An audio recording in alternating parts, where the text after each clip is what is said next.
दशरथा घे हे पायसदान. दशरथा दशरथा घे हे पायसदान पायसदान. दशरथा घे हे पायसदान पायसदान. तुझ्या यज्ञी मी प्रगट झालो, तुझ्या यज्ञी मी प्रगट झालो. हा माझा सन्मान. दशरथा दशरथा दशरथा घे हे पायसदान पायसदान. तव यज्ञाचे होय सांगता, तृप्त झाल्या सर्व देवता. तव यज्ञाचे होय सांगता, तृप्त झाल्या सर्व देवता. प्रसन्न झाले नृपा तुझ्यावर, प्रसन्न झाले नृपा तुझ्यावर. श्री विष्णू भगवान. दशरथा दशरथा दशरथा घे हे पायसदान पायसदान. दशरथा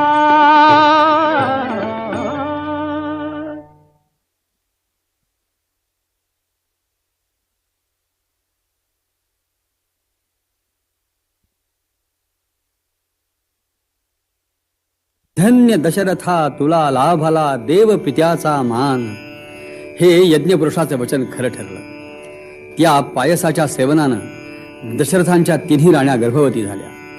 यथाकाली त्या प्रसूत झाल्या.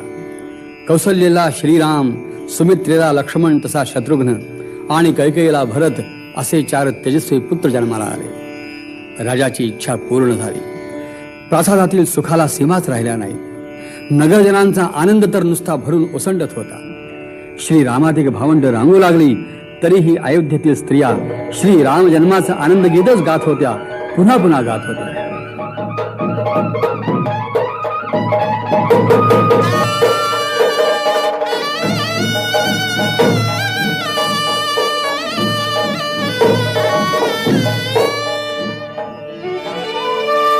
चैत्र मास त्यात शुद्ध नवमी तिथी. गंधयुक्त तरीही वात उष्ण हे किती. 2 प्रहरी कागशिरी सूर्य थांबला. राम जन्मला ग सखी राम जन्मला. राम जन्मला ग सखी राम जन्मला. राम जन्मला ग सखी राम जन्मला.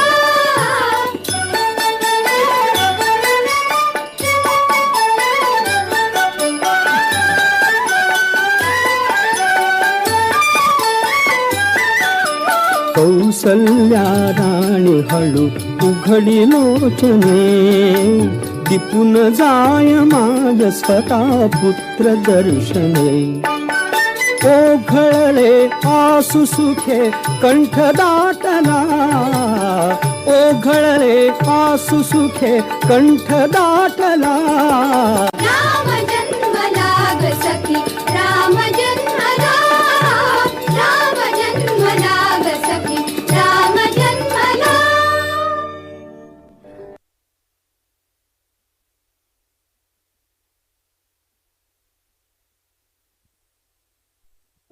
श्रीराम जन्माच्या या आनंद गीतातच अयोध्या मग्न होती.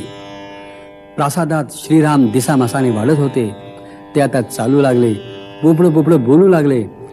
आणि महाराणी कौसल्या आपल्या भगिनी समान असलेल्या सवतींना कौतुकानं सांगू लागली, सावळाग रामचंद्र माझ्या मांडीवर नातो, अष्टगंधांचा सुवास निळ्या कमळाना येतो. सावळा ग रामचंद्र माझ्या मांडीवर न्हातो, माझ्या मांडीवर न्हातो. सावळा ग रामचंद्र माझ्या मांडीवर न्हातो, माझ्या मांडीवर न्हातो. अष्टगंधांचा सुवास निळ्या कमळाना येतो, निळ्या कमळाना येतो.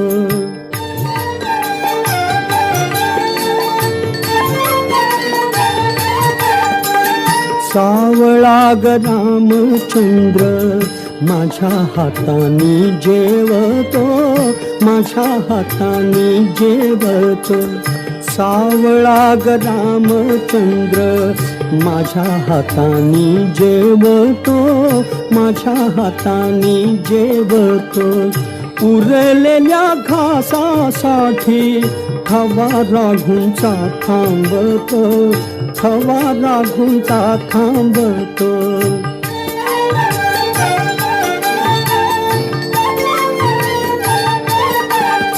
सावळा ग रामचंद्र उद्या होईल तरुण, सावळा ग रामचंद्र उद्या होईल तरुण. मग पुरता वर्षेल देव कृपेचा वरुण, देव कृपेचा वरुण, देव कृपेचा वरुण, देव कृपेचा वरुण.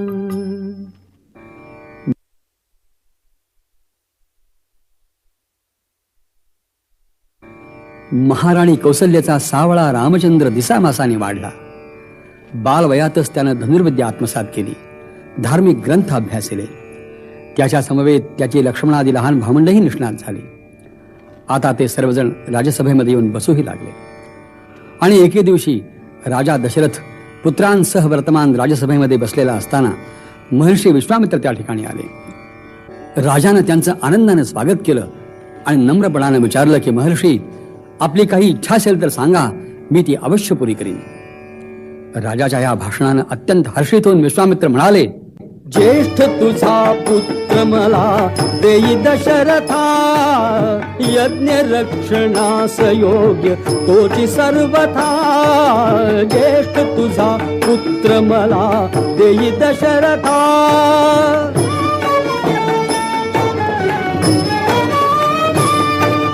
मायावी रात्रिंचर कष्टविती मजसी फार, मायावी रात्रिंचर कष्टविती मजसी फार. कैकवार करून यज्ञ नाही सांगता, ज्येष्ठ तुझा पुत्र मला देई दशरथा.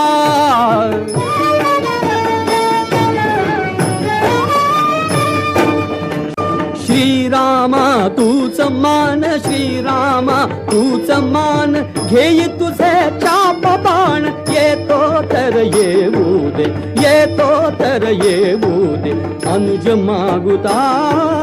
ज्येष्ठ तुझा पुत्र मला देई दशरथा, यज्ञ रक्षणास योग्य तोची सर्वथा.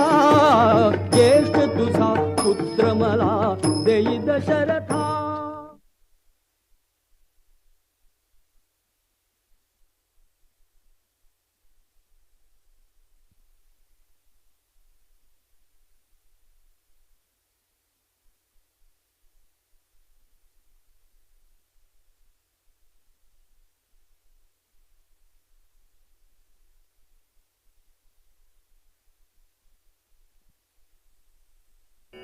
आपल्या ज्येष्ठ पुत्राची महर्षी विश्वामित्रांनी केलेली मागणी दशरथ महाराजांना नाकारता आली नाही. हाती धनुष्य आणि पाठी भाता घेऊन राम लक्ष्मण सज्ज झाले. मोठ्या भावाबरोबर धाकटाही निघाला. कौसल्या मातोश्रीने कर्तव्यासाठी ममतेला बांध घातला आणि राजकुमारांना विजयी भव असा आशीर्वाद दिला. महाराज दशरथांनीही उभय कुमारांचं मस्तकावघ्राण केलं. महर्षी विश्वामित्रांसारख्या ज्ञानी नेत्याबरोबर राम आणि लक्ष्मण प्रथम पराक्रमासाठी प्रासादाबाहेर पडले, अयोध्येच्या बाहेर पडले. प्रवासामध्ये गुरुदेव विश्वामित्र त्या दोन्ही कुमारांना अनेक कथा सांगत होते, ज्ञानदान करीत होते. ह्याच वेळी मिथिलाधिपती जनक राजाकडे एक मोठा यज्ञ होणार होता. महर्षी विश्वामित्र आणि त्यांच्या आश्रमामधले आश्रमीय त्या यज्ञासाठी मिथिलेला जायची तयारी करू लागले. राम लक्ष्मणाने आपल्याबरोबर यावं म्हणून ते त्यांनाही पण आग्रह करू लागले. मिथिलेला येण्याचा मुनिजनांचा आग्रह श्रीरामांना मोडवला नाही. लक्ष्मणासह मिथिलेमध्ये येऊन पोहोचले. मिथिलाधिपती जनक राजाने आपल्या सीतेच्या स्वयंवरासाठी त्या ठिकाणी एक पण लावलेला आहे. तो पण असा आहे की त्याच्याजवळ जे परशुरामाचं प्रचंड शिवधनुष्य आहे, त्या धनुष्याला जो प्रत्यंचा लावील त्याला सीता माळ घालील.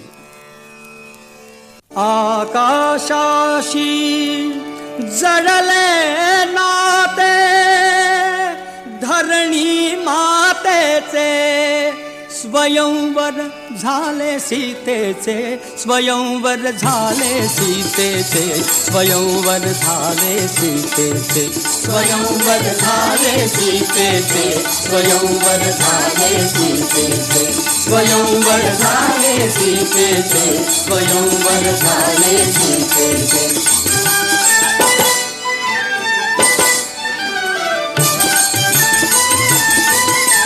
श्रीरामानी सहज उचलिले धनुशंकराचे पूर्ण जाहले जनक नृपाचा हेतू अंतरीचे. श्रीरामानी सहज उचलिले धनुशंकराचे पूर्ण जाहले जनक नृपाचा हेतू अंतरीचे. उभे ठाकले भाग्य सावळे समोद दुहितेचे उभे ठाकले भाग्य सावळे समोद दुहितेचे स्वयंवर झाले सीतेचे स्वयंवर झाले सीतेचे स्वयंवर झाले सीतेचे स्वयंवर झाले सीतेचे.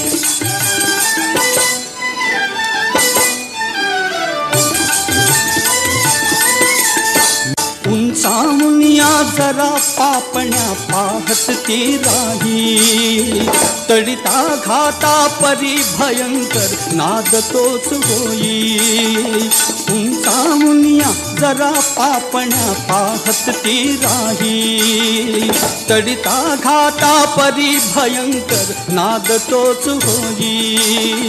श्रीरामानी केले तुकडे दोन धनुष्याचे श्रीरामानी केले तुकडे दोन धनुष्याचे स्वयंवर झाले सीतेचे स्वयंवर झाले सीतेचे स्वयंवर झाले सीतेचे स्वयंवर झाले सीतेचे.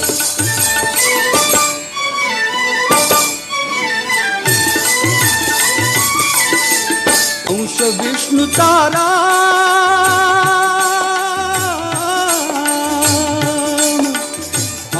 विष्णूचा राम धरेची तुहिता ती सीता अंश विष्णूचा राम धरेची तुहिता ती सीता.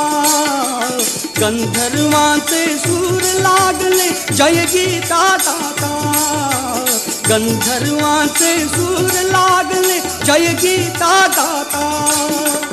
आकाशाशी जडले नाते ऐसे धरणीचे आकाशाशी जडले ऐसे नाते धरणीचे स्वयंवर झाले सीतेचे स्वयंवर झाले सीतेचे स्वयंवर झाले सीतेचे स्वयंवर झाले सीतेचे स्वयंवर झाले सीतेचे स्वयंवर झाले सीतेचे स्वयंवर झाले सीतेचे स्वयंवर झाले.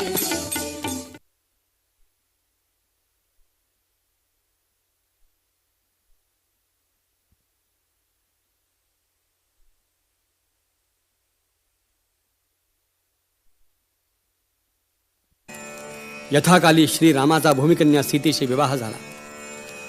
श्रीराम कैलास शिखराप्रमाणे उत्तुंग आणि हिमधवल असलेल्या प्रासादामध्ये गृहस्थाश्रमींची सौख्य भोगू लागले. अत्यंत सुस्वरूप, ज्ञानी, महापराक्रमी, एकवचनी आणि तरीही शालीन असलेले श्रीराम साऱ्यांनाच अत्यंत प्रिय होऊन राहिले. श्रीरामांची एकंदर वागणूक पाहून वृद्ध दशरथ राजाला आनंदाचं भरत येत होतं. एकदा सहज त्यांच्या मनामध्ये आलं, हे राज्य आता श्रीरामांच्या स्वाधीन करावं आणि आपण विश्रांती सुखाचा लाभ घ्यावा.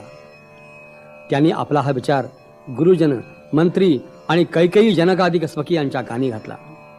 त्या सर्वांनीच त्या विचाराला होकार दिला. प्रजाजन तर आनंदाने वेळेत झाले. दशरथाने प्रसिद्ध करून टाकलं, चैत्र मासी पुष्य नक्षत्रावरती श्रीरामचंद्र सिंहासनस्थ होणार, श्रीरामचंद्र अयोध्यापती होणार. या वार्तेनं सगळीकडे आनंद पसरला. प्रजाजन आनंदोत्सवात मग्न होऊन गेले. परंतु नेमक्या ह्याच वेळेला मंथरा नावाच्या एका दुष्ट कुबड्या दासीच्या मनामध्ये काही भयानक विचार आले आणि आपल्या मनामधले हे विचार तिने कैकेयीच्या मनात भरवायला सुरुवात केली. ती कैकेयीला म्हणते की कैकेयी, वास्तविक हे तुला समजायला हवं की ज्या वेळेला तुझा भरत आजोळी गेला या अयोध्येमध्ये नाही, अशीच नेमकी वेळ साधून दशरथ रामाला राज्याभिषेक करतो आहे, तेव्हा यामध्ये काहीतरी काळं बेरं असलं पाहिजे. वास्तविक राज्य तुझ्या भरताला मिळावं आणि राम इथून दूर वनात जावा, टळावा हे दिसत नाही का? तुला स्वतःला हे कळत कसं नाही? तू इतकी मूर्ख कशी? मंथरेचे हे भयंकर विचार प्रथम कैकेयीला आवडले नाहीत, रुचले नाही. परंतु मंथरेनं आपली चिकाटी काही सोडली नाही आणि तिच्या चिकाटीला इतकं भयानक फळ लवकरच आलं की मंथरेचे म्हणून जे विचार होते ते जणू काय आपले स्वतःचेच विचार आहेत असं वाटायला लागून त्या विचारांच्या मनस्वी आहारी जाऊन कैकेयीनं दशरथांना वळावून आणलं आणि त्यांनी तिला दिलेल्या 2 वरांची तिनं आठवण करून दिली. मोडू नका वचनास नाथा, मोडू नका वचनास, मोडू नका वचनास नाथा, मोडू नका वचनास. भरता लागी त्या सिंहासन, रामासी वनवास. मोडू नका वचनास.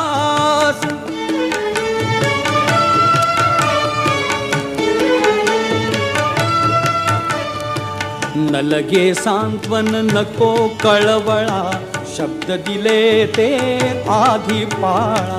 न लगे सांत्वन नको कळवळा, शब्द दिले ते आधी पाळा. आजोळाहून परत बोलवा, झणी माझ्या भरतास. मोडू नका वचनास.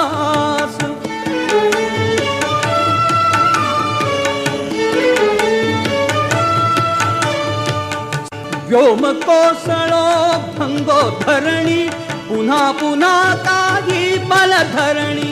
व्योम कोसळो भंगो धरणी, पुन्हा पुन्हा काही बलधरणी. वरला भाविन मीन घ्यायची, वरला भाविन मीन घ्यायची. शेवटचाही श्वास, शेवटचाही श्वास.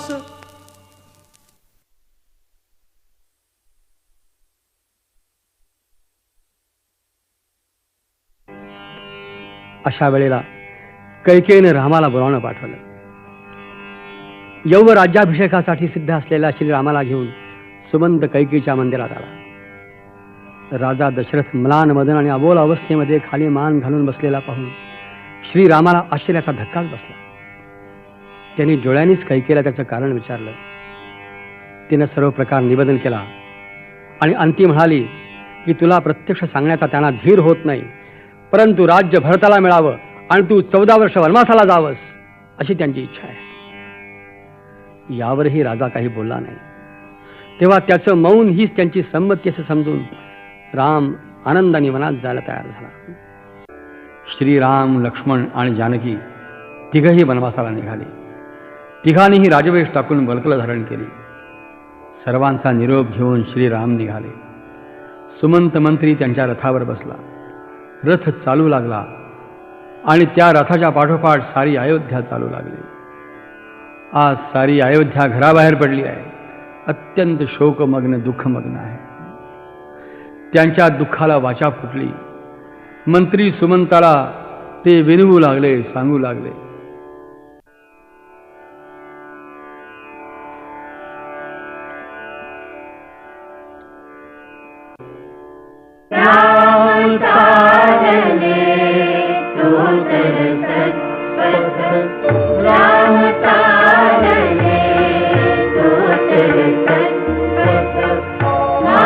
सुमंता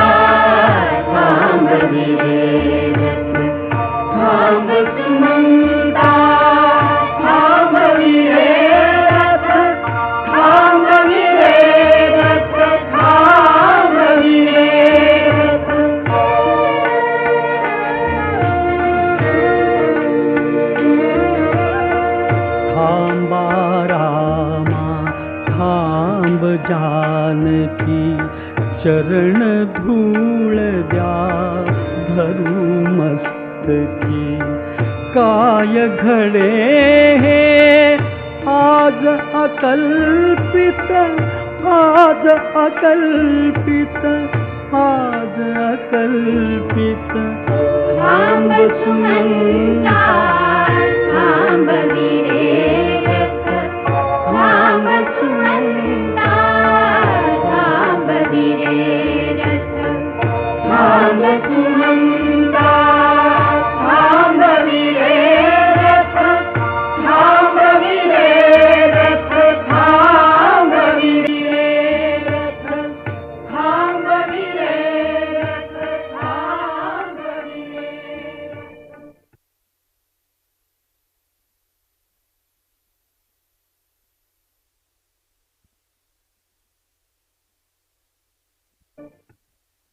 नगरजनांची आर्त प्रार्थना श्रीरामांचा रथ अडवू शकली नाही. बंधू लक्ष्मण आणि पत्नी जानकी यांच्यासह श्रीराम अयोध्येच्या बाहेर पडले. ती रात्र सर्वांनी एका इंगुदी वृक्षाखाली काढली. दिवस उजाडल्यावर गुहानं नौका सिद्ध केली. श्रीरामाने सुमंताला अयोध्येला परत जाण्याची आज्ञा केली. आपण सीता लक्ष्मणासह नौकेमध्ये चढले. नावाडी नौका वल्हवू लागले. लाटावर लाटा आदळू लागल्या आणि नौका वल्हवता वल्हवता गुहासह त्याचे नावाडी गाऊ लागले, म्हणू लागले. नकोस नौके परत फिरू ग, नकोस गंगे ऊर भरू, श्रीरामाचे नाम गातया, श्रीरामाला पार करू. जय गंगे जय भागीरथी, जय जय राम दाशरथी. जय गंगे जय जय राम, जय गंगे जय भागीरथी, जय जय राम दाशरथी. ही दैवाची उलटी रेख, माथ्यावर ढळवू मेघ. ही दैवाची उलटी रेख, माथ्यावर ढळवू मेघ. भाग्य आपुले आपुल्या हाते, आपुल्यापासून दूर करू, आपुल्यापासून दूर करू. श्रीरामाचे नाम गातया, श्रीरामाला पार करू. जय गंगे जय भागीरथी, जय जय राम दाशरथी. जय गंगे जय जय राम.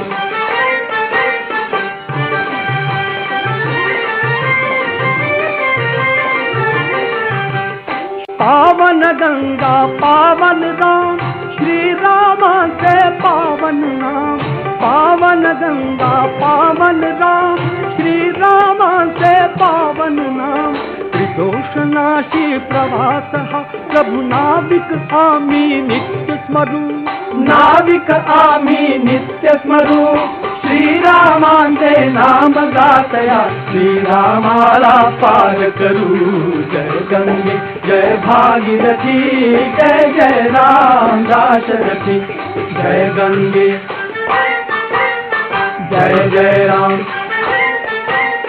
जय गंगे जय भागीरथी, जय जय राम दाशरथी. जय गंगे जय भागीरथी, जय जय राम दाशरथी.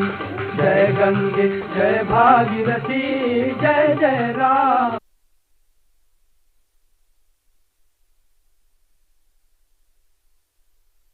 नौका गंगा पार झाली. वनवासी श्रीराम भार्या आणि बंधू यांच्यासह पुढे मार्गस्थ झाले. वाटेतील दिवस टाळण्यामध्ये आणि रात्री कुठेतरी वृक्षाखाली पर्णशय्येवर झोपून अयोध्येचं स्मरण करण्यामध्ये त्यांनी व्यतीत केल्या. असाच वनविहार करीत करीत ते तिघही चित्रकूट पर्वतावर पोहोचले. तिथल्या एका सपाट आणि मनोहर स्थळाकडे अंगुली निर्देश करून श्रीराम लक्ष्मणाला म्हणाले, या इथे लक्ष्मणा बांध कुटी, या इथे लक्ष्मणा बांध कुटी. या मंदाकिनीच्या तट निकटी, या मंदाकिनीच्या तट निकटी. या इथे लक्ष्मणा बांध कुटी, या इथे लक्ष्मणा बांध कुटी.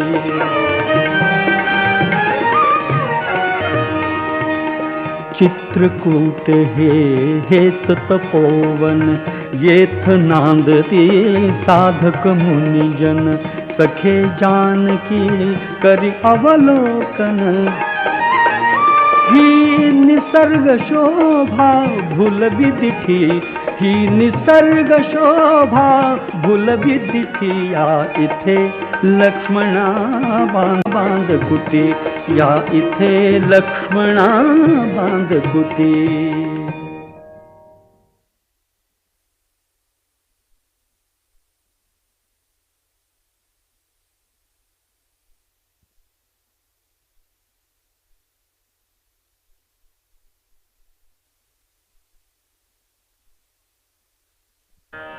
10 वर्षानंतर श्रीराम गोदावरी तटावर पंचवटीत आले. त्या मनोहर वनप्रदेशात त्यांची कोठी अत्यंत शोभून दिसू लागली. एकदा याच पर्णशाळेच्या ओट्यावर श्रीराम जानकी लक्ष्मणासह वार्ता विनोद करीत असताना एक अद्भुत स्त्री आश्रमाच्या अंगणात आली. अनुरक्तेसारखे अंगविक्षेप करीत धुंद डोळ्याने ती रामाला न्याहाळू लागली. हलके हलके मंजुळ स्वर काढून ती रामांशी बोलू लागली. ती म्हणाली,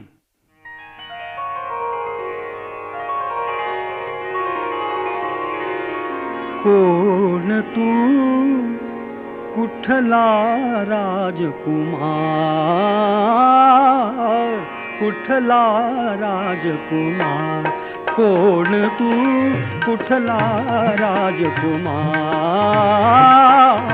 कुठला राजकुमार. देह वाहिला तुला श्यामला, देह वाहिला तुला श्यामला, कर माझा स्वीकार. कोण तू कुठला राजकुमार, कुठला राजकुमार.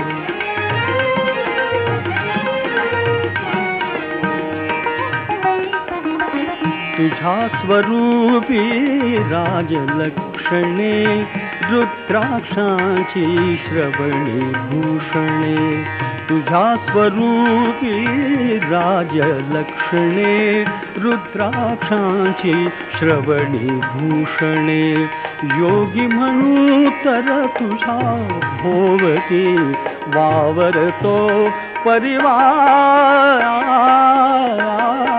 कोण तू कुठला राजकुमार, कुठला राजकुमार.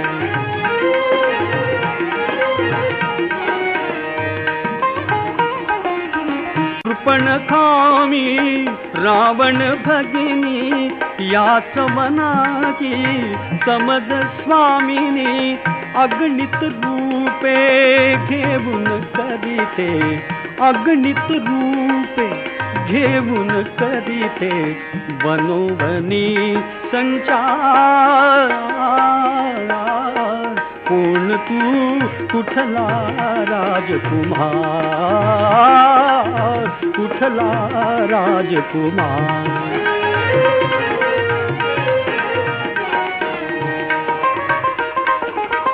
तुलान शोभे, तुलान शोभे ही अर्धांगी.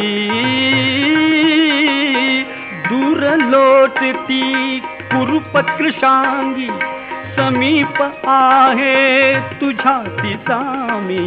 क्षणी करीते संहार.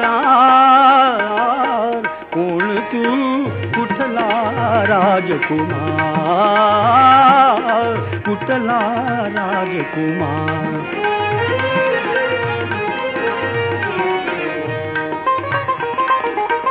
माझ्या संगे राहुनी अविरत, पाळ तुझे तू एक पत्नी व्रत. आलिंगनाची आस उफाळे तनुमनी अनिवार. कोण तू कुठला राजकुमार, कुठला राजकुमार.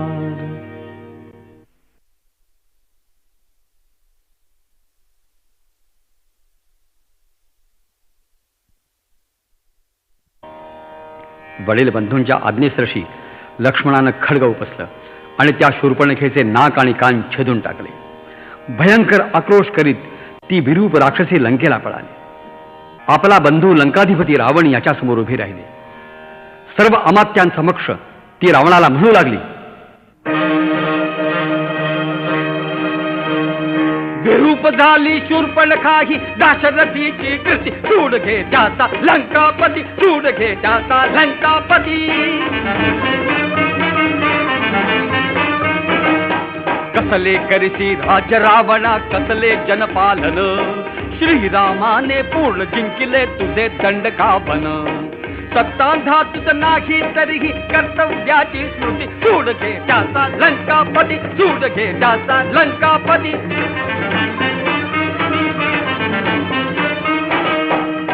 लोचने उघडून बघया शूर्पणखेची दशा, श्रीरामाच्या पराक्रमाने कंपित दाही दिशा. तुझे गुप्तचर येऊन नचका वार्ता ही सांगती, सूड घे त्याचा लंकापती, सूड घे त्याचा लंकापती.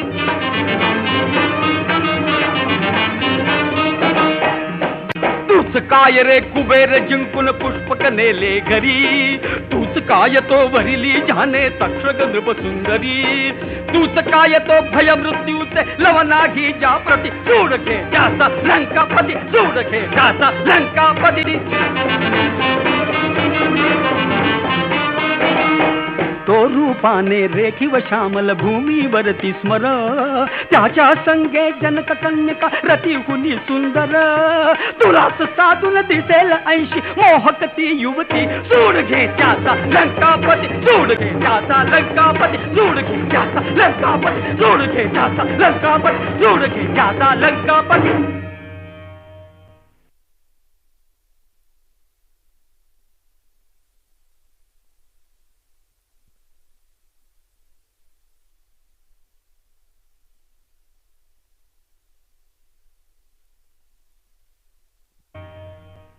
शूर्पणखेनं चेतविलेला दशानन रावण रामांच्या बरोबर युद्ध करून सीतेचं हरण करण्याच्या उद्योगाला लागला.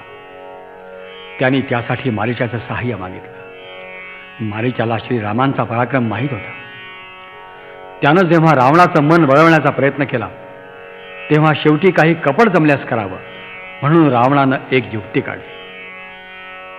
त्यांनी मारीचाला सुवर्ण मृगाचं रूप धारण करायला सांगितलं आणि आपण याचक यतीचा वेश धारण करून त्याच्या पाठोपाठ पंचवटीमध्ये गेला.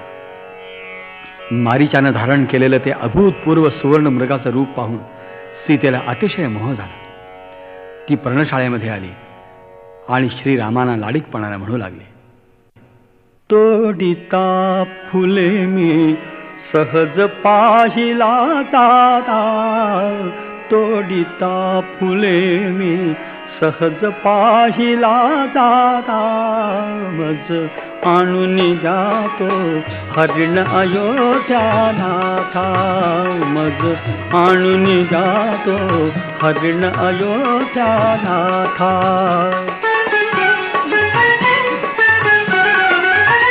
झळकती तयाच्या रत्ने शृंगावरती, नवमोह फुलासम सुवर्ण अंगावरती. झळकती तयाच्या रत्ने शृंगावरती, नवमोह फुलासम सुवर्ण अंगावरती. हे नयन भाळले त्याच्या रंगावरती, हे नयन भाळले त्याच्या रंगावरती. ते इंद्र चापसे पुच्छ भासले उडता, मज आणून जातो हरिण अयोध्यानाथा, मज आणून जातो हरिण अयोध्यानाथा.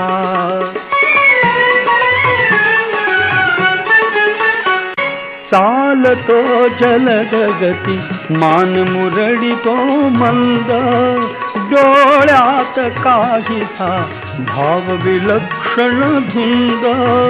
चालतो जलदगती मान मुरडितो मंद, डोळ्यात काहीसा भाव विलक्षण धुंद, लागला मृगाचा मला नाथ हो छंद, लागला मृगाचा मला नाथ हो छंद, वेडीच जावले तृणापुरीच्या बघता मज, आणून जातो हरिण अयोध्या नाथा मज, आणून जातो हरिण अयोध्या नाथा.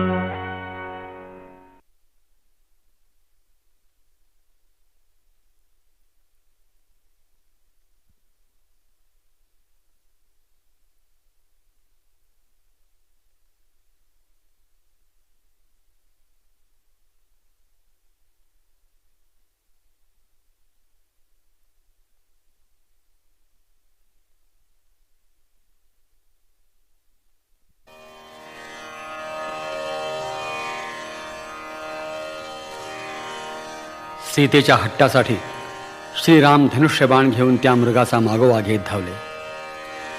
रामांचा बाण भरमी लागताच तो मायावी मारीच, हा सीते, हा लक्ष्मणा, धाव धाव असं मानवी वाणीनं ओरडला. तो साद श्रीरामांच्या सादासारखाच होता. त्यामुळं इकडं पर्णशाळेमध्ये सीतेच्या शरीराला कापरं भरलं. श्रीरामांनाच काहीतरी अपघात झाला असावा ह्या कल्पनेनं तिने लक्ष्मणाला त्यांच्या शोधार्थ पाठवलं. आश्रमात ती एकटीच उरली. ती संधी साधून यतिवेश धारण केलेला रावण पुढं झाला. याचका थांबू नको दारात, याचका थांबू नको दारात, घननीळांची मूर्त बीज मी नकोस जाळू हात, थांबू नको दारात.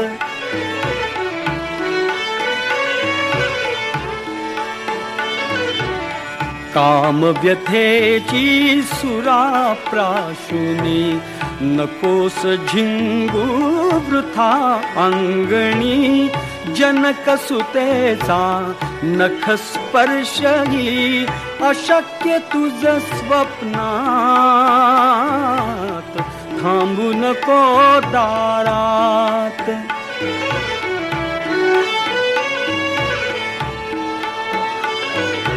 धावा धावा नाथ रघुवर, गजशुंडाये कमल कळीवर, असाल तेथून ऐका माझा शेवटचा आकांत,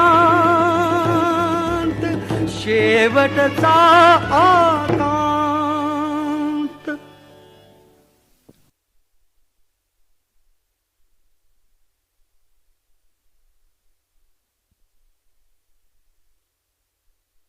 सीतेच्या आक्रोशाला आणि संतापाला न जुमानता रावणाने तिला रथामध्ये घातली आणि लंकेचा रस्ता धरला.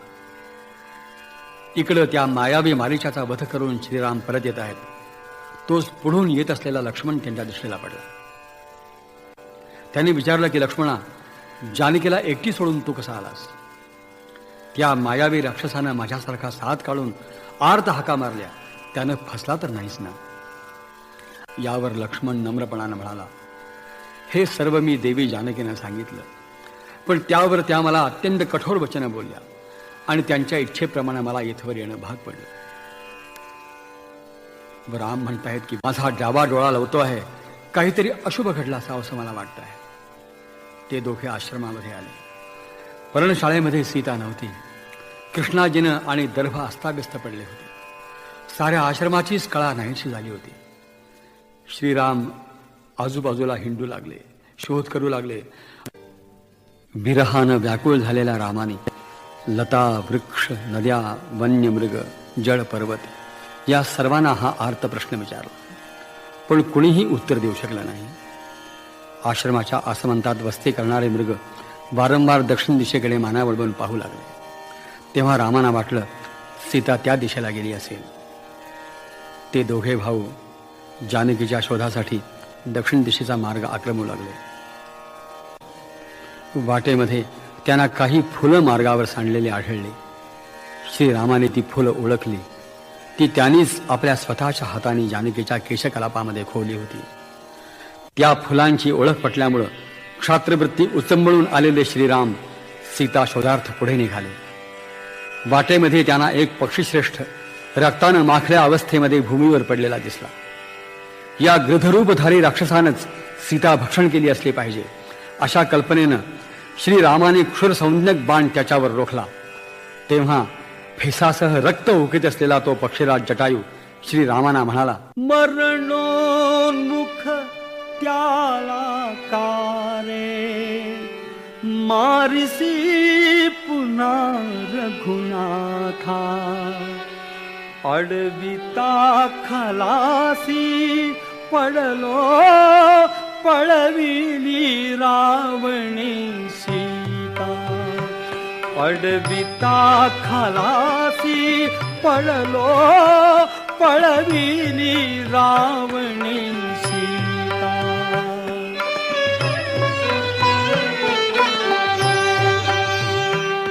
पाहिली जधी मी जाता रामाविण राणी सीता देवरही संगे नभता मी बळे उडालो रामा मी बळे उडालो रामा रोधिले रथाच्या पंथा अडविता खलासी पडलो पळविली रामणी सीता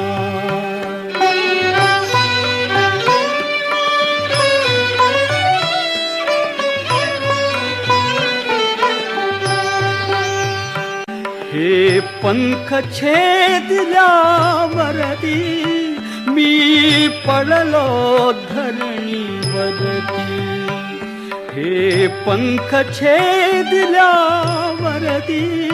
मी पडलो धरणीवरती ती थर थर कापे युवती ती थर थर कापे युवती तडफडाट माझा झाला तडफडाट माझा झाला तिज कवेत त्याने घेता अडविता खलासी पडलो पळविली रावणे सीता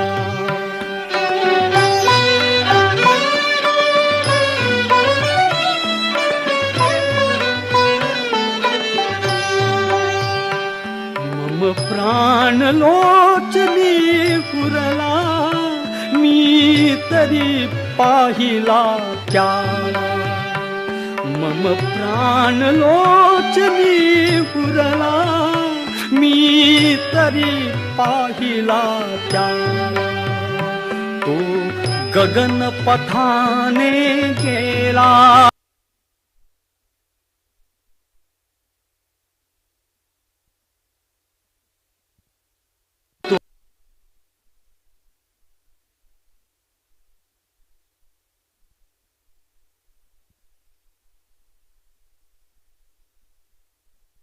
गणपथाने गेला लाडकी तुझी सम्राज्ञी लाडकी तुझी सम्राज्ञी आक्रंदत होती जागा अडविता खलासी पडलो पळविली रावणी सीता अडविता खलासी पडलो पळविली रावणी सीता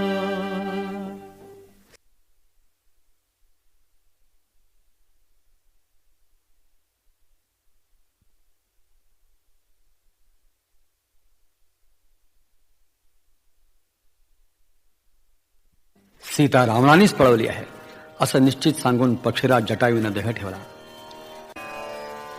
पुढे श्रीराम आणि लक्ष्मण ऋष्यमुख पर्वतावर आले. सचिवोत्तम हनुमंतानं श्रीरामांची भेट घेतली. प्रथम दर्शनीच श्रीराम आणि हनुमंत यांच्यामध्ये स्नेहभाव निर्माण झाला. हनुमंतानंच श्रीराम आणि सुग्रीव यांची भेट घडवून आणली. दोघांची समयोचित बोलणी झाली आणि यानंतर सुग्रीवानं सीता शोधार्थ ते अष्टदिशांना पाठवले. श्रीरामानी हनुमंत या वीरश्रेष्ठ वानराजवळ आपल्या बोटातली एक मुद्रिका दिली. त्याच्याच हातून सीता शोधाचं कार्य निश्चित होईल असं त्यांना वाटलं. वायुपुत्र हनुमान महेंद्र पर्वतावर आरूढ झाला. नंतर त्याने लंकेचा आठव केला आणि आकाश मार्गाने उड्डाण केलं. तो त्रिकुटाचलावर येऊन पोहोचला. इंद्राच्या अमरावतीसारखी भासणारी लंका त्यानं दुरून अवलोकन केली. त्या संपन्न नगरीचं रक्षण करण्यासाठी बलाढ्य राक्षस सिद्ध होते. त्या नगरीमध्ये केवळ प्रवेश करणंही कठीण होतं. हनुमंतानं सूक्ष्म देह धारण केला आणि रात्री नगर धुंडाळण्याला प्रारंभ केला. लंकापती रावणाचा अंतःपुर देखील त्यानं धुंडाळलं, परंतु कुठेच मैथिली त्याच्या दृष्टीस पडली नाही. निराश होऊन तो अशोक वनाभोवती असलेल्या एका कोटावर येऊन बसला.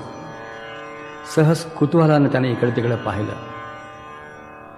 तो त्याच वनामध्ये एका वृक्षाच्या खाली एक सुंदर परंतु मलिन वसना कृशांगी अशी स्त्री बसलेली त्याने पाहिली.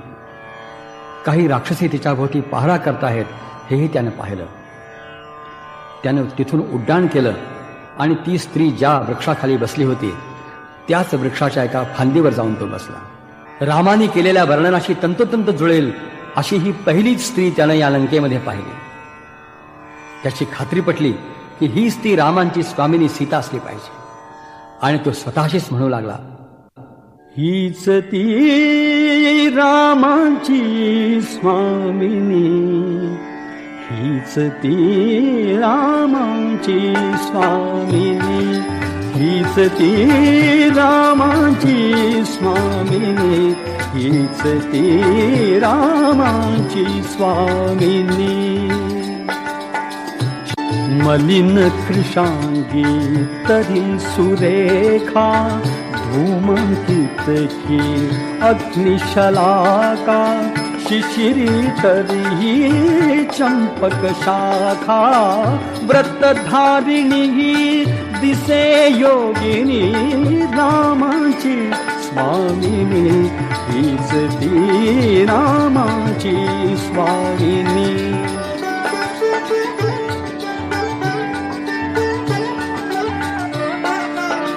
राम वर्णिता आकृति मुद्रा, बाहुभूषणे प्रवाल मुद्रा, राम वर्णिता आकृति मुद्रा, बाहुभूषणे प्रवाल मुद्रा, निसंशयी हीच सुभद्रा, हीच जानकी जनक नंदिनी, हीच जानकी जनक नंदिनी, रामाची स्वामिनी, हीच ती रामाची स्वामिनी.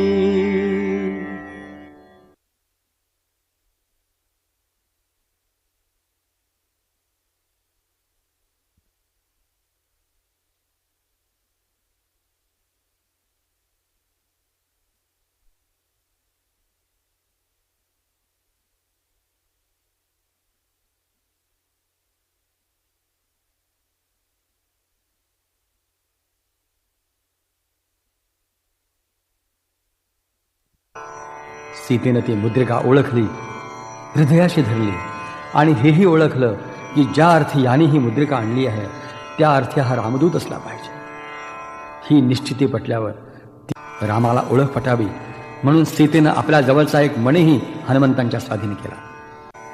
तिचा निरोप घेऊन तो निघाला आणि त्यानंतर आकाश मार्गाने तो परत श्रीरामांच्या पाशी आला. सीतेने दिलेला मणी श्रीरामाने अचूक ओळखला आणि अत्यंत आनंदाने हनुमंताला गाढ आलिंगन दिलं. असंख्य वानरासह राम लक्ष्मण दक्षिणेला निघाले. ते सर्वजण समुद्र तीरावर पोहोचले. श्रीरामाने नळाला आज्ञा दिली आणि नळाच्या अधिपत्याखाली असंख्य वानर सेतू बांधू लागले आणि सेतू बांधता बांधता उच्च रवाने गाऊ लागले. सेतू बांधा रे, सेतू बांधा रे, सेतू बांधा रे, सेतू बांधा रे, सेतू बांधा रे सागरी, सेतू बांधा रे सागरी, सेतू बांधा रे सागरी. सीतावर रामचंद्र की जय. सेतू बांधा रे, सेतू बांधा रे, सेतू बांधा रे सागरी, सेतू बांधा रे सागरी, सेतू बांधा रे सागरी. सीतावर रामचंद्र की जय.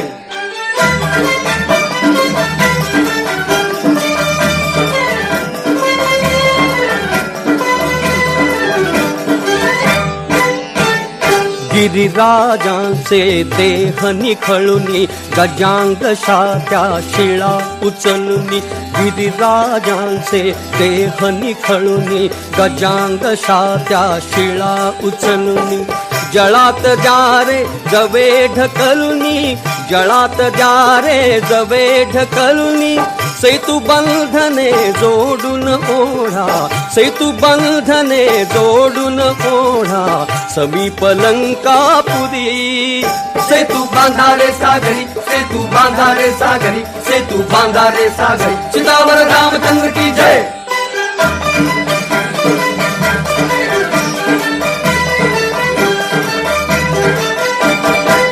चरण प्रभु से जळात शिरता, सकळ नद्याना येई तीर्थता. चरण प्रभु से जळात शिरता, सकळ नद्याना येई तीर्थता. आरंभास्तव अधीर पूतता, आरंभास्तव अधीर पूतता. शिळा होऊनी जडू लागल्या, शिळा होऊनी जडू लागल्या, लाटा लाटावरी. सेतू बांधा रे सागरी, सेतू बांधा रे सागरी, सेतू बांधा रे सागरी. सीतावर रामचंद्र की जय.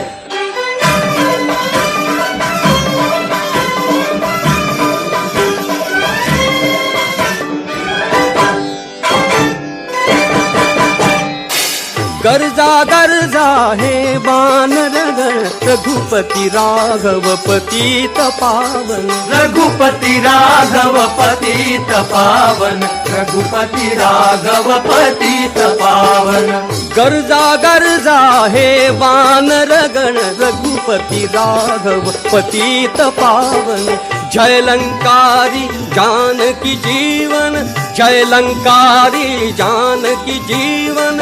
युद्धा आधी झडू लागूया, युद्धा आधी झडू लागूया, स्फूर्तीच्या भेदी. सेतू बांधा रे सागरी, सेतू बांधा रे सागरी, सेतू बांधा रे सागरी. सीतावर रामचंद्र की जय. सेतू बांधा रे सागरी, सेतू बांधा रे सागरी, सेतू बांधा रे सागरी. सीतावर रामचंद्र की जय.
सेतू बांधा रे सागरी, सेतू बांधा रे सागरी.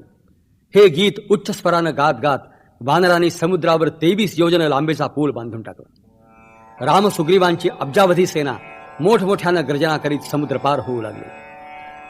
देवानी जो रावणाच्या मृत्यूचा काल सांगून ठेवला आहे तो आता अगदी समीप आला आहे.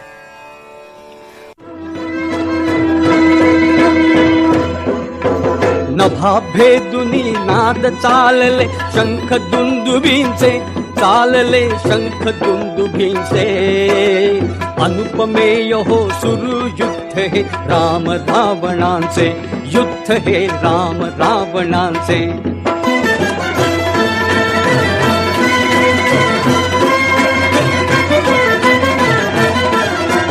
सशंक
सेतू बांधारे सागरी, सेतू बांधारे सागरी.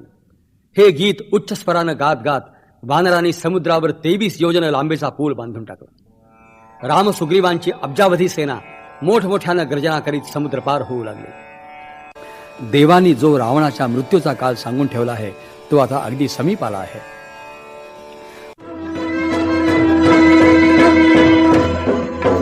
नभा भेदुनी नाद चालले शंख दुंदुभींचे, चालले शंख दुंदुभींचे.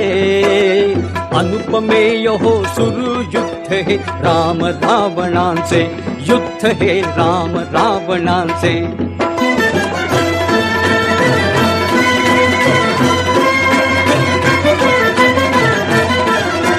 सशंख राक्षस गणतो दिसला, कृष्ण घनावर बाला कमाला. मुखातुनी शत गरजे चपला, रणांगणावर कोसळले तो पाऊस बाणांचे. अनुपमेय हो सुरू युद्ध हे राम रावणांचे, युद्ध हे राम रावणांचे.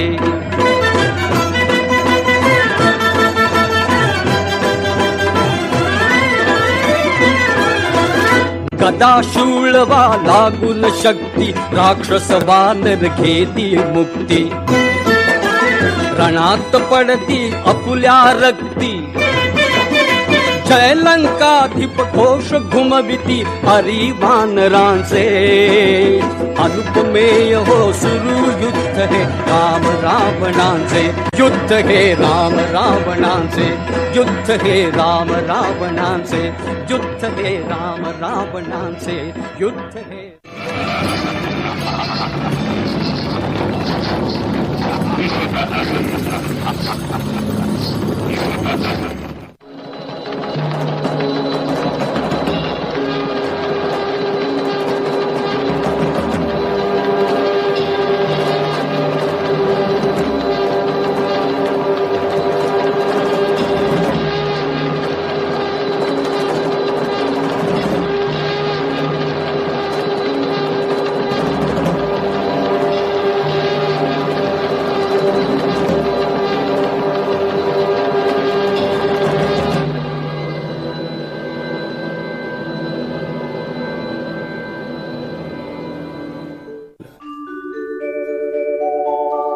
देव हो बघा रामलीला, देव हो बघा रामलीला, भुवनी रावण वध झाला, भुवनी रावण वध झाला.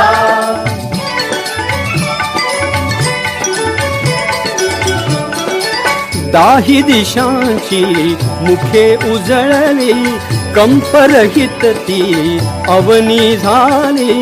दाही दिशांची मुखे उजळली, कंपरहित ती अवनी झाली. रवी प्रभेते स्थिरता आली, रवी प्रभेते स्थिरता आली. पातली महत्भाग्य बेरा, पातली महत्भाग्य बेरा. भुवनी रावण वध झाला, भुवनी रावण वध झाला.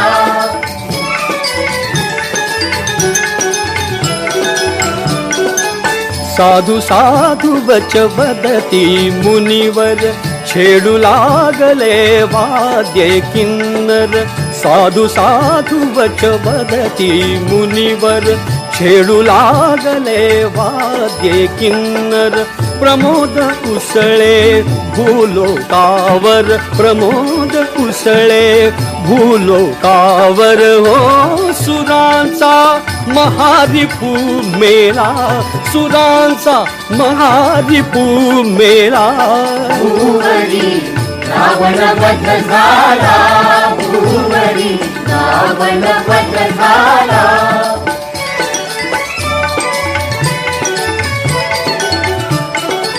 रणी जयाचे चाले नर्तन, नृपासहित ते विजयी कपिगण.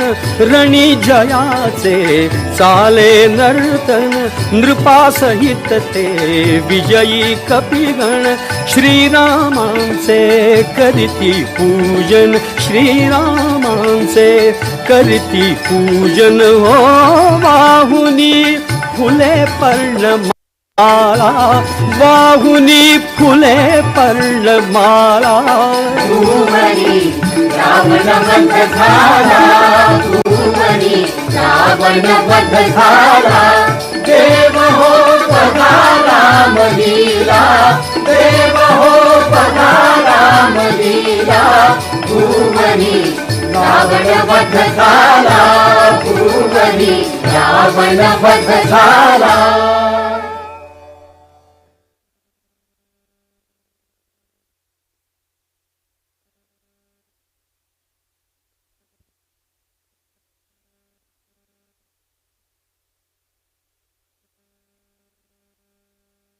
रावणवधानंतर श्रीरामाने आपलं रणकर्कश रूप पार टाकून दिलं, सौम्य रूप धारण केलं. आता रामांचं कार्य पूर्ण झालंय. भरत भेटीची त्यांना ओढ लागली आहे.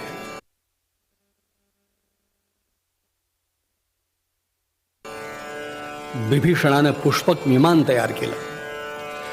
विमानामध्ये बसण्यापूर्वी रामाने न्यायासाठी आणि सत्यासाठी लढणाऱ्या आपल्या साऱ्या सहकाऱ्यांचा निरोप घेतला. त्यांना अयोध्येचं निमंत्रण केलं. भरद्वाजांच्या आश्रमामधून रामांच्या विमानाने उड्डाण केलं. ते अयोध्येच्या परिसरामध्ये येऊन उतरलं. राम विमानामधून बाहेर आले आणि साऱ्या अयोध्यावासियांनी सीतावर रामचंद्र की जय असा आनंद गजर केला. सर्व मातांना उभयता रामसीतांनी प्रणाम केले. त्या भेटीचा आनंद केवळ अवर्णनीय होता. असंख्य नेत्र श्रीरामांना ओवाळू लागले. असंख्य कंठ त्यांचा जय जयकार करू लागले. जय जयकार रामा, जय जयकार, जय जयकार, जय जयकार रामा, जय जयकार. पुष्पकयानातुनी उतरले स्वर्ग सौख्य साकार,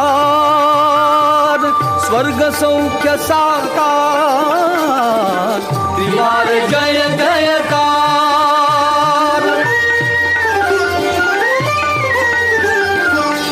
तुला चिंतिते सुदीर्घ आयु, पुण्य सलीला सरिता सरयू, पुलकित पृथ्वी पुलकित वायू, पुलकित पृथ्वी पुलकित वायू, आज अहल्ये परी जाहला नगरीचा उद्धार, नगरीचा उद्धार.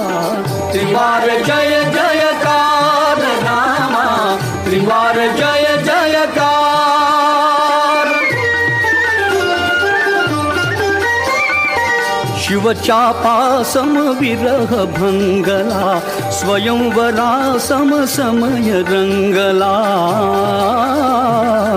अधीर अयोध्यापुरी मंगला, अधीर अयोध्यापुरी मंगला.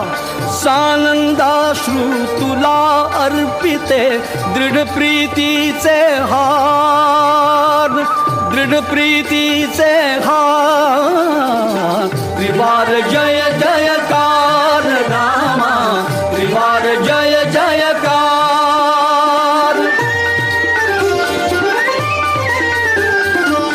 तव दृष्टीच्या पावन स्पर्शे, आज मांडिला उत्सव हर्षे.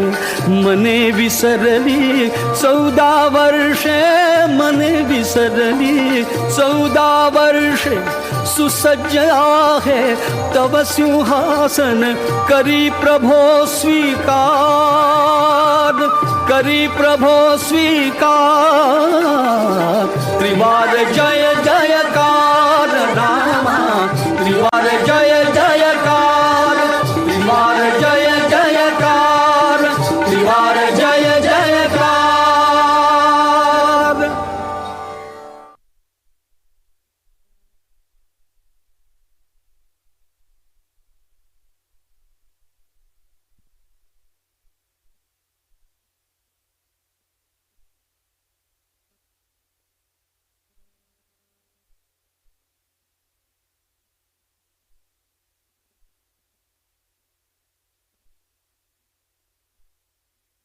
रघुराजाच्या नगरी जाऊन, रघुराजाच्या नगरी जाऊन, गा बाळानो श्रीरामायण, गा बाळानो श्रीरामायण, गा बाळानो श्रीरामायण, गा बाळानो श्रीरामायण.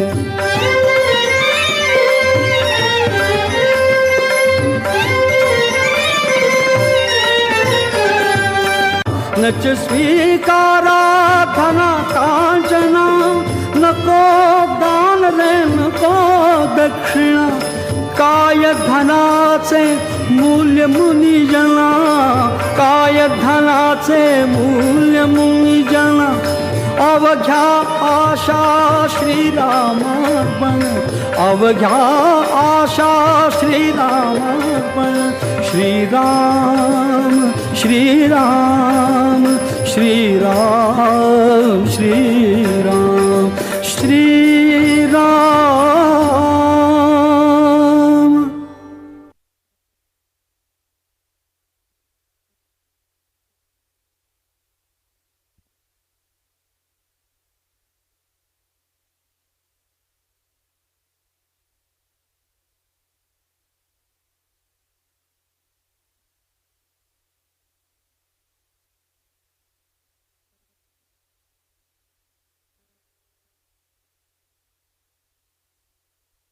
नको राहू दे, फुल लाईट दे. अशा प्रकारे आजचा हा कार्यक्रम संपन्न झालेला आहे आणि तुमच्या उत्साहावरून लक्षात येते की तो खूप छान झाला आहे. ब्लॅकआउट ब्लॅकआउट ब्लॅकआउट ब्लॅकआउट दे.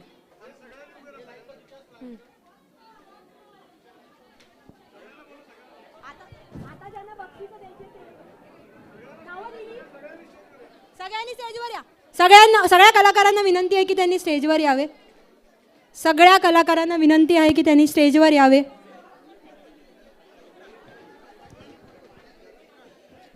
या या या सगळेजण स्टेजवर या. काय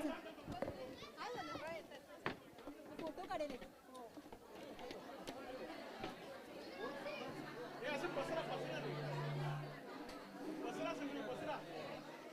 हे मला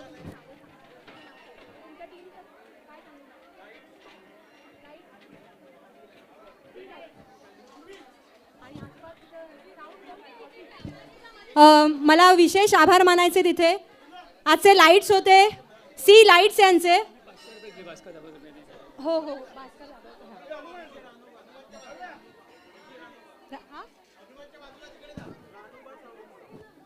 साऊंड आहे रानोबा साऊंड मला आभार मानायचे आहेत इकडे टेक्निकल टीमचे साऊंड आहेत रानोबा साऊंड त्याच्यानंतर जे लाईट्स होते सुंदर ते सी लाईट्स यांचे लाईट्स आहेत टाळ्या होऊन जाऊ द्या टेक्निकल टीम शिवाय काही होऊ शकत नाही त्याच्यानंतर यूट्यूब जे लाईव्ह देणारे आहेत त्यांचेही खूप आभार अरे तो फोटो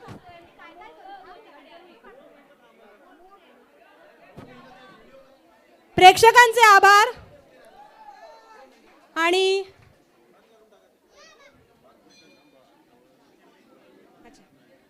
आणि बक्षिसं पण अनेक आलेली आहेत तर त्यांची नावं पण अनाऊन्स करायची आहेत जरा आणून द्या बक्षीस हां एकच मिनिट यांचा झाल्यावर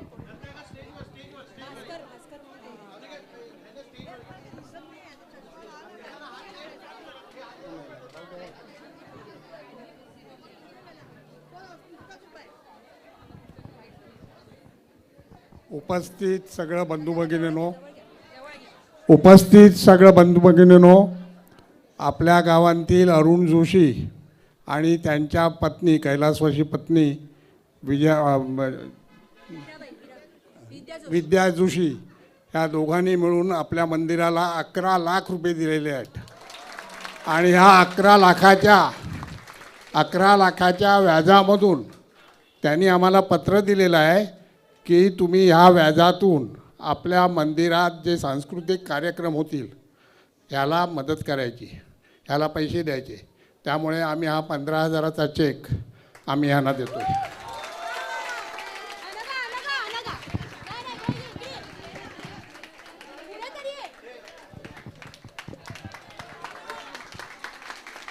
आणि माझ्या स्वतःच्या वतीने मी 1,000 रुपये देतो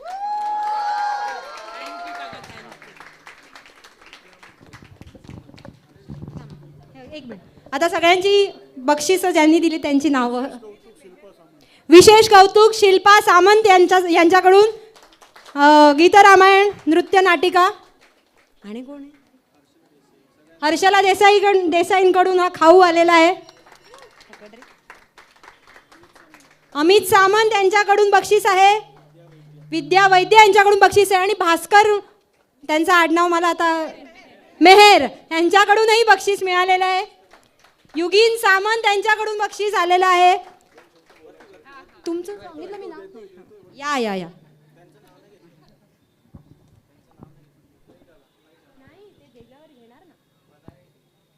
सर्व उपस्थितांना उद्याच्या रामजन्मीच्या उत्सवाच्या शुभेच्छा. मी किशोर गाळवणकर. आज गीत रामायणचा जो हा इथे कार्यक्रम झाला, गदी माडगुळकर आणि सुधीर फडके ह्या दोघं संतांनी मिळून जे काही अजरामर ते काव्य आणि सादरीकरण केलं आहे ते आजही जिवंत असल्याचा आणि डोळ्याचं पारणं फिरणारा हा प्रोग्रॅम नाटका इकडे सादर केली त्याबद्दल ह्या सर्व कलाकारांचं आणि ज्यांच्या डोक्यामध्ये ही कल्पना सुचली आणि ती सुचलेली कल्पना प्रत्यक्षात ज्यांनी सादरीकरण केलं ते असे मला वाटतं अंधघा असेल आणि ह्या सर्व कलाकारांचं मी मनापासून अभिनंदन करतो. आणि मी माझी पत्नी कांचन गाळवणकरला सांगतो दत्ता सामंतांनी दिलं तसंच 1,000 रुपयाचं बक्षीस ह्यांना दे. धन्यवाद. फारच डोळ्याचं पारणं फडण्यासारखा प्रोग्राम.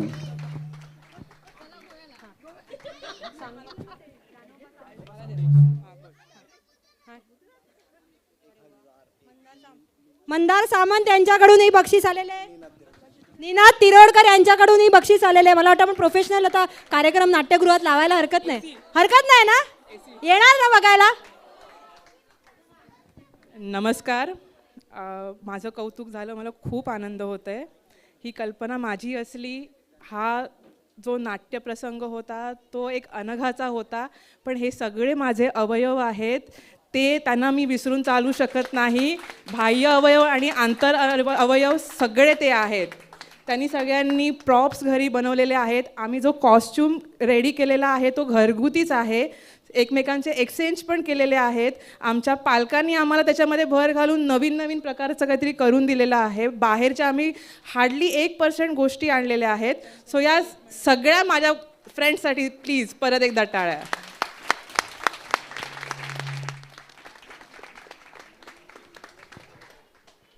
आणि आभार मानते अफीफ मंडप डेकोरेटर यांचे. पुन्हा एकदा आभार रानोबा साऊंड्स आणि सी लाईट्स यांचे. आणि आपल्या सर्वांचे आभार. इतक्या प्रेमाने आपण आलात आणि आमचा कार्यक्रम पाहिलात. आणि बक्षिसं येतच आहेत, मला वाटतं रात्रभर येणार. मनीष दादा यांनी आम्हाला बक्षीस दिलेलं आहे. हे खरे राम आहेत. सीता कुठे?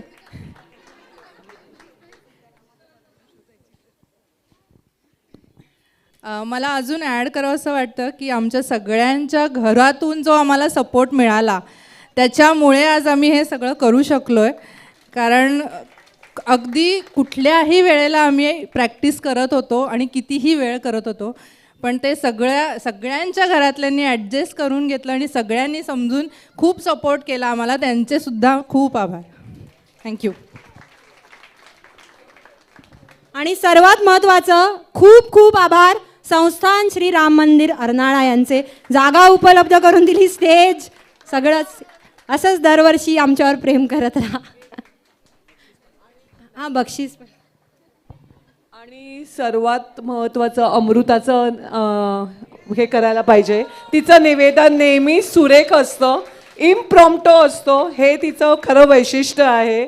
कधीही न लिहिता न हे करता तिचं खरंच खूपच मला कौतुक वाटतं. आमची सर्वात लहान बहीण आहे ती, पण तिचं विशेष कौतुक. तिचं कोणी धन्यवाद, तिला कोणी बिचारीला बक्षीस देत नाही. भेटा ना? हां, मग ठीक आहे. थँक्यू, सर्वांचे आभार. अरे रात्रभर थांबू आपण असे येणार असतील तर. कोण कोण राजू काका सामंत यांच्याकडून बक्षीस आलेलं आहे. Thank you so much. इतका बक्षिसाचा तुम्ही आमच्यावर वर्षाव केला, प्रोत्साहन दिलं, त्याबद्दल खूप खूप आभार. आणि कार्यक्रम समाप्त झालेला आहे असं मी घोषित नाही करत आहे. काय दरवर्षी आम्ही असं करणार, असाच तुम्ही आम्हाला सपोर्ट करत राहा. डन. चला, थँक्यू सो मच. खूप खूप आभार.